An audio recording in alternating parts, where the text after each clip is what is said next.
So we discussed sponsors, onboarding sponsors, setting up entitlements, and giving them packages and seeing all of the tabs that are inside of a finance and paying and whatever everything is covered in these videos. Now we are getting to sponsor finance. So behind the scenes we added a few more companies that are onboarded into this event.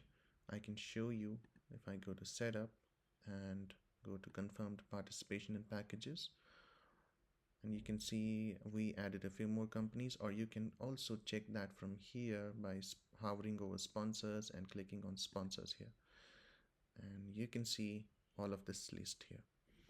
Now let's go to finance section of the sponsors.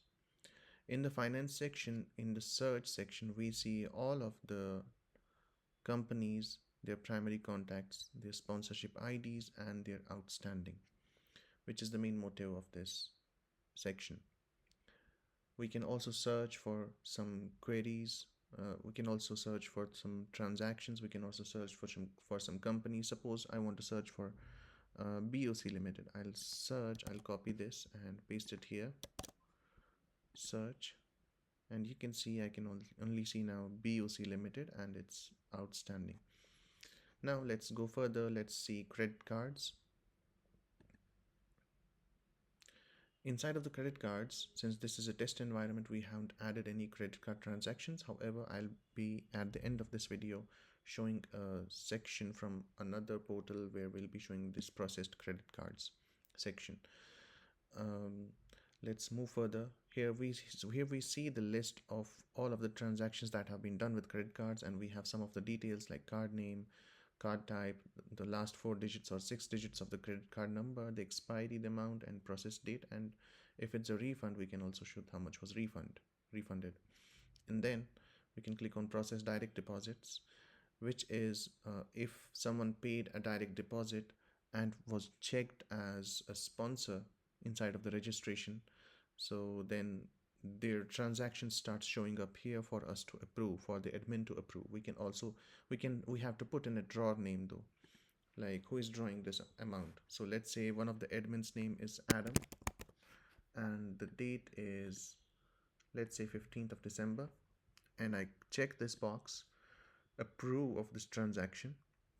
You can also see the total amount that has been selected here for this transaction. If it was 2, it would have calculated the total and shown you the total amount.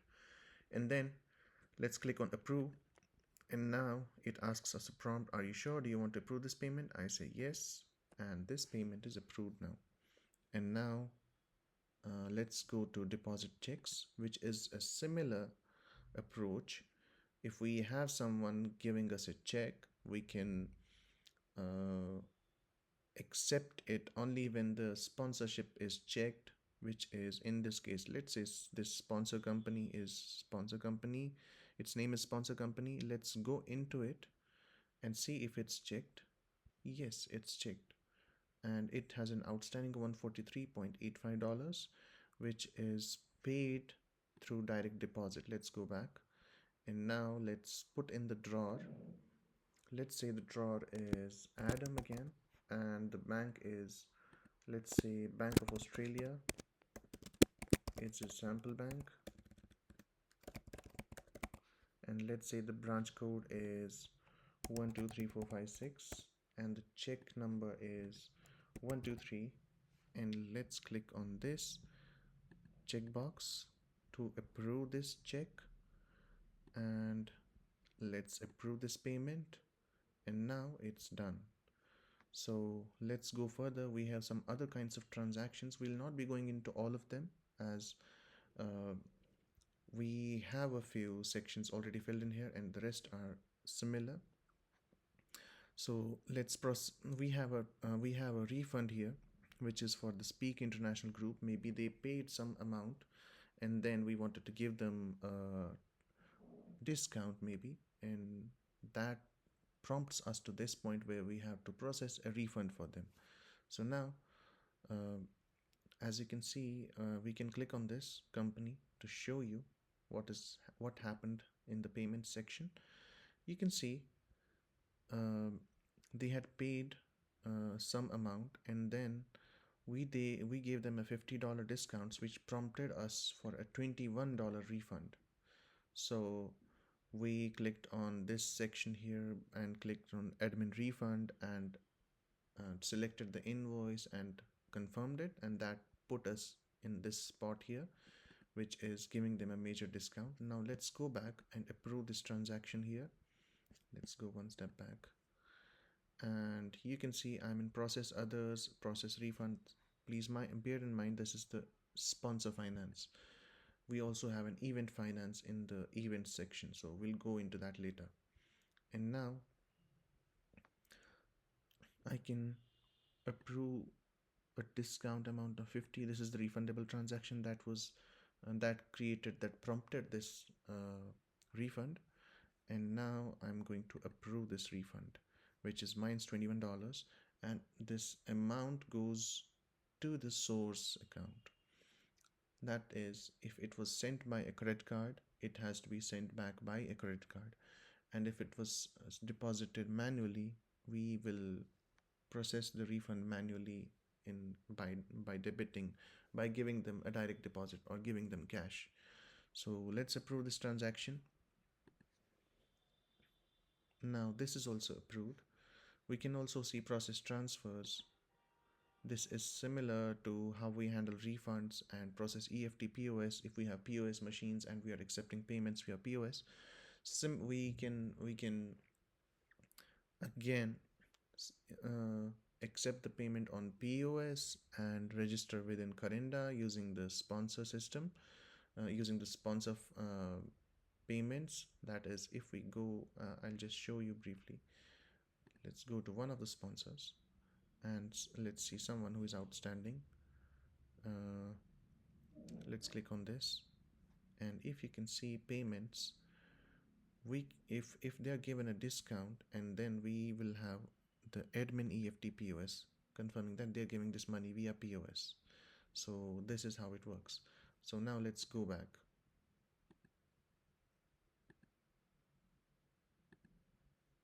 Now we're back here, process transfers, and similarly the transfers work, similarly the EFT POS works, and similarly the process master account also works.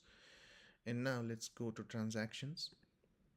Transactions is essentially this whole story of whatever transactions happen inside of the system, and a company might appear twice because of the transactions. Let's say the Peak International Group appears twice because they were given a refund recently and they were given a discount also. And sponsor company had given a check of $143, and they were charged minus 200. They were charged $200.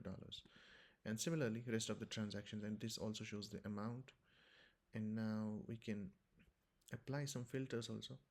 We can filter by ID or we can filter by type. Suppose we only want to check credit card transactions, or we want to check direct debit transactions. Let's say we apply direct debit, and we also have some other filters like complete, if the transactions, if the sponsorship is complete or not, which date have these been processed from. Suppose we want a date range. Suppose we know sometimes that this particular transaction was done between these 2 days, but you're not sure, so you can narrow it down with that.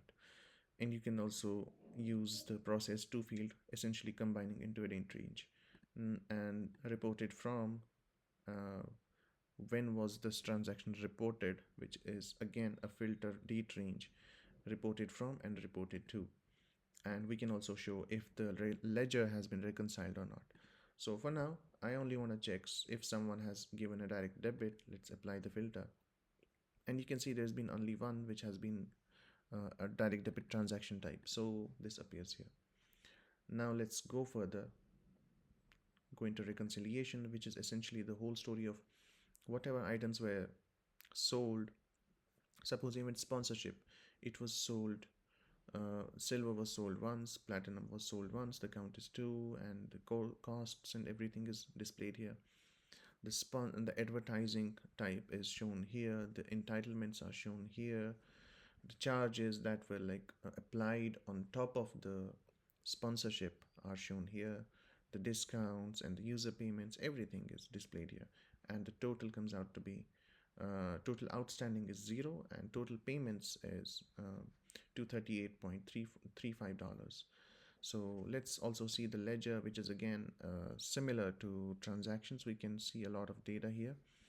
Which company bought what at what item type they bought, and what dates. This is a more detailed, a solid version of uh, transactions.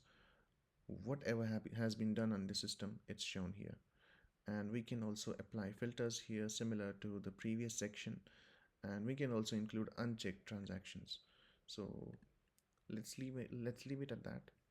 And then we can also select if we want a subset of this data, we don't want to show everything.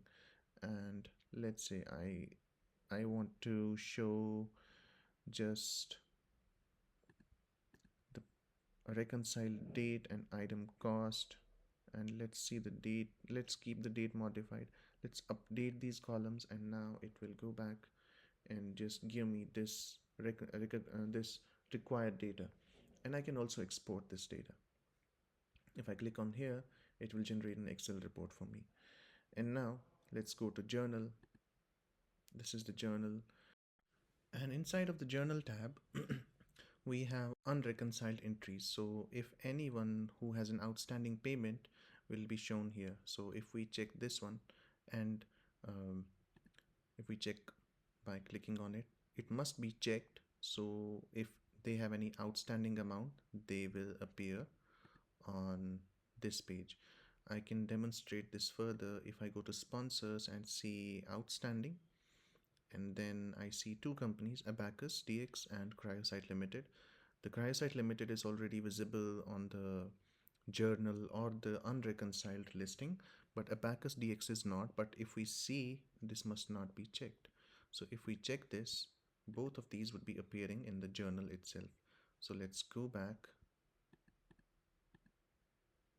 and you can see now we have two companies appearing here who have unreconciled entries and they have outstanding money. And that's it about the finance section of the sponsors. Thank you.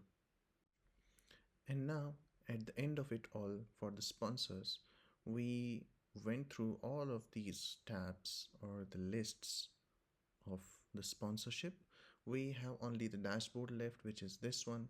So if I click on dashboard, it will lead me to this page, event sponsor dashboard, and it will show me what my income has been uh, in total. So you can see I earned in week 4, I earned $147.85, and in week 5, this is actually a 24-week list before the event starts. In the lead up to the event, we can see what our stats are. So this is for the 6th week before the event, this is the 5th week before the event, this is 4th week before the event, and this is the 3rd week before the event, eventually when the event starts. And then we have the listing of all of the details, cards showing the details. We have 5 sponsors, we have 2 who have an event sponsorship, we have 1 exhibitor, and we have 3 people or 3 companies who are advertising. And then we have 5 who have completed the sponsorship details and everything, filled in the details, paid for the sponsorship, for the packages, for the entitlement. All of it is done, and now we have no one who is left incomplete. And we can click on them and it will lead us to relevant listings. So if I click on sponsors, for example, I click on if I want to see who has event sponsored this, you can see this is a filter has been applied to category event sponsorship.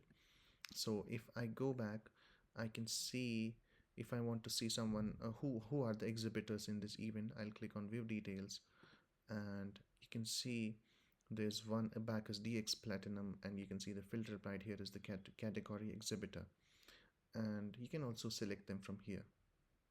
We have a drop down event sponsorship, exhibitor, and advertising. And let's go back, and we can also similarly we can check the listings here, sponsor completed and sponsor incomplete, and we can also go to the sponsor list directly from here. We don't have to go up and select the list. We can click here and it will lead us to the sponsors page. You can see we reached the sponsor page. That's it about the sponsors. Thank you.